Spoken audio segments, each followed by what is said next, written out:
লা ইলাহা ইল্লাল্লাহ, লা ইলাহা ইল্লাল্লাহ, লা ইলাহা ইল্লাল্লাহ, লা ইলাহা ইল্লাল্লাহ, লা ইলাহা ইল্লাল্লাহ মুহাম্মাদুর রাসূলুল্লাহ সাল্লাল্লাহু আলাইহি ওয়াসাল্লাম।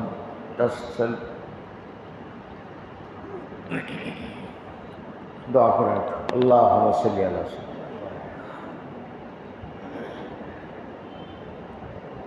ربنا ظلمنا أنفسنا وإن لم تغفر لنا وترحمنا لنكونن من الخاسرين. ربنا ظلمنا أنفسنا وإن لم تغفر لنا وترحمنا لنكونن من الخاسرين. رب أني مسني الضر وأنت أرحم الراحمين. رب اغفر لي ولوالدي وللمؤمنين يوم يقوم الحساب. رب ارحمهما كما ربياني صغيرا. ربنا هب لنا من أزواجنا وذريتنا قرة أعين واجعلنا للمتقين إماما. ربنا لا تزغ قلوبنا بعد إذ هديتنا وهب لنا من لدنك رحمة إنك أنت الوهاب. ইয়া আল্লাহ, আমাদের আলোচনাকে তুমি কবুল করো, ভুল প্রান্তি মাফ করে দাও। যারা বসছি সবাইকে তুমি জান্নাত নসিব করো, জাহান্নাম থেকে রক্ষা করো। আমাকে বাঁচাও, আমার পরিবারবর্গ, আমরা সবাইকে বাঁচাও। ইয়া আল্লাহ, আমাদের দেশটার মধ্যে তুমি শান্তির ফয়সালা করে দাও। আল্লাহ, তুমি শান্তির ফয়সালা করে দাও। ইয়া আল্লাহ, গুনায় পড়া জীবন, গুনার মধ্যেই ডুবে আছে, তুমি দয়া করে মাফ করে দাও। নবীজির উম্মত হিসাবে মাফ করে দাও। তুমি দয়া করে নবীজির উম্মত বানাইছো, কাজে এই দাবি তোমার কাছে করি, নবীজির উম্মত হিসেবে মাফ করে দাও। আল্লাহ, আমাদেরকে ইবাদত করার তৌফিক দাও। আল্লাহ, যারা অসুস্থ আছে সুস্থ করে দাও। যাদের ঘরে মাতা পিতা আত্মীয় স্বজন অসুস্থ আছে তাদেরকে সুস্থ করে দাও। সুবহান রাব্বিকা রাব্বিল ইজ্জাতি আম্মা ইয়াসিফুন ওয়া সালামুন আলাল মুরসালিন ওয়ালহামদুলিল্লাহি রাব্বিল আলামিন বিরহমাতিকা ইয়া আরহামার রাহিমিন।